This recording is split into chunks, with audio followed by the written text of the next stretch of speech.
Hi guys!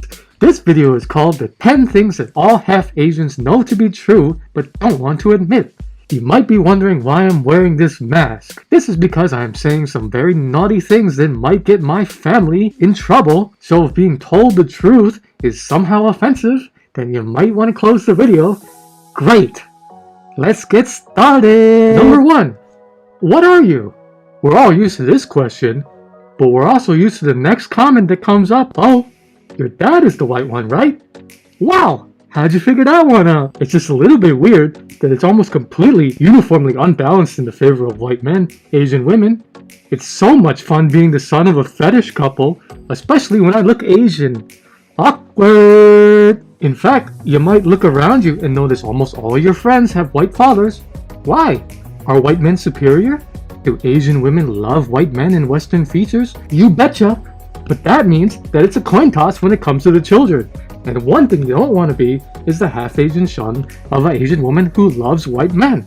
Talk about low self-esteem. My mother only dated white men, but hey, oh boy, don't I look Asian? And guess what? My brother looks even more Asian than me, and he's 34 and a virgin. Yeah! Woo! This makes life so fun and fulfilling, which is why there are half-Asian guys doing swan dives off of high-rises, because they're so much fun. Yeah! You might even notice some behavior among your half-Asian friends, where many of them love making Asian jokes or try to deny they're half-Asian. I've done that!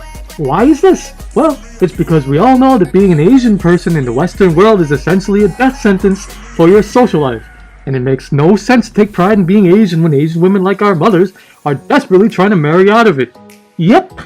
My mother actually told me that I was lucky to have a tall nose, big eyes, and a white American father. Half Asian pride? Ha! More like white pride! Number 2. White fever. There's a high chance mommy had it. And yellow fever. Yep, there's a high chance our daddies had it. My dad sure did. He loved Asian women because they were more traditional and were going to give his autistic ass a chance. Especially since my dad is incapable of being a man, standing up for himself, and making money, so he saw Asian women as the easy way out. In fact, I would say my dad took an Asian woman because they were the first one to ever show interest in him. And what's worse, my mama had white fever. Yup. Gee, given that I have been identified as an Asian man before in my life, why would I respect a woman who had white fever? Oh, that's right, I don't. And many half-Asians don't respect their Asian moms either. Don't believe me? Just go ask them. To add to this fun fact of life, when I want to date and I date Asian women, I get accused of having yellow fever. But when I date a white woman, I can sure look forward to all her friends asking about the size of my... And why would she date me? Thanks, Mom and Dad. I love this experience. It's fantastic. Number 3. Being half-Asian or Papa is just a convenient excuse to brag about our European blood. Let's be honest, we all know Asian people are obsessed with white features, and we all know those Asian girls who say they only date white men. So when someone says, oh wow, half Asians are so beautiful, what they really mean is that our European blood is what makes us beautiful.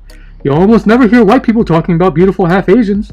It's because they just consider us to be Asians, and we suffer exactly the same racism as full Asians do. And it's a little bit strange that only Asian women seem to want half-Asian babies, but white women sure don't. Number 4. It's a hell of a lot easier being a half-Asian girl than a half-Asian boy. Now why would that be? Well, the same reason why Asian women are a lot more respected in Western society than Asian men. Because they have a use. That's why, when talking about half-Asians, people love mentioning Olivia Munn and Kristen Crook. But when talking about half-Asian men, they draw a blank. Might mention Keanu Reeves without mentioning that Keanu Reeves is only 1/4 Asian to his father. Number 5. Keanu Reeves is only 1/4 Asian to his father. Was a half-Asian joke at Even our best representation doesn't actually represent us. Yippee! Number 6. A lot of us come from broken homes. Yup. We all know those half-Asians who come from parents who are divorced. Well, it's because a lot of these relationships are based on fetishes and never last. We've all heard of Japanese child kidnapping, or of Chinese women becoming vicious to their white husbands, who they specifically use to get the status boost and whiter kids. We all know that Asian culture is super cutthroat, and finding a white partner is a great way to one-up your friends, but since the relationships are rarely genuine, many of us come from broken families. My mother married my dad because he was tall, had nice hair, a big old beard, blue eyes, but 10 years later, she found out that he wasn't making as much money as her sisters. And they had Chinese husbands, so their marriage became broken. Isn't it wonderful when your mom pulls butcher knives and holds it against her wrist in front of her 8-year-old Hapa son, threatening to kill herself because she regrets not marrying an Asian man? Yeah, that's a lot of fun, boys. Number 7. Racism. Yeah. This fun little fact of life comes from our friends when they love making comments to us about how Asian people suck to our faces. They don't even bother to hide it. Some of my friends love having sex with Asian women because they're all they can get, but love complaining about fobs in the library or complaining about how certain men, Asian men in our school, are too try-hard. Then they wonder why half Asian try as hard as we can to distance ourselves from our Asian heritage. Boy, isn't that a mystery? Shit. Number 8. Self-image issues. We've all been through it. I used to cut my hair really short for years in order to bring out its brown color. As you can see, isn't this a nice brown color, Asian women? Don't you wish your kids had this hair color?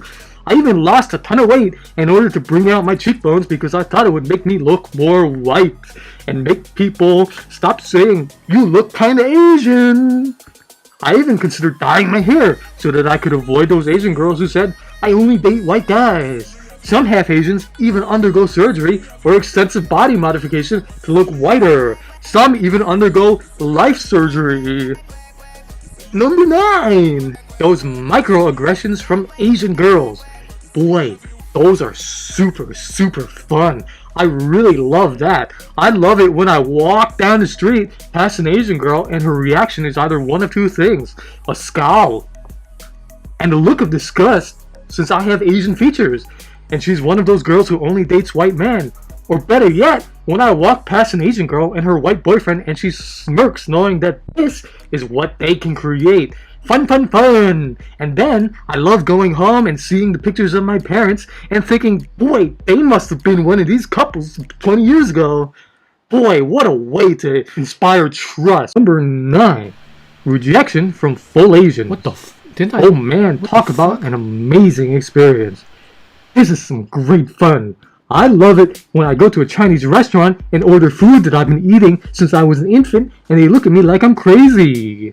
I love it when I use chopsticks and people say, "Wow, you use chopsticks pretty well," even though I used chopsticks since before I could walk. Even worse than that is when I try to make friends with Asian people and they look at me like I'm totally white. Or when I speak Chinese and they laugh at me. What makes this experience even better is that when I'm with my white friends, they just love making Asian jokes and reminding me that I'm Asian and have a small penis. Number 10. Being lied to your entire life about being able to bridge two worlds.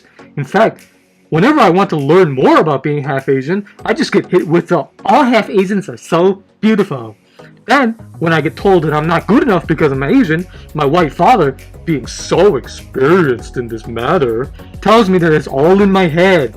And the Asian women in my family, who are magically all married to white men, tell me that it's all in my head. That race isn't real. Fun! I wonder how many young Eurasian men are in their early graves because our parents were just that caring and concerned.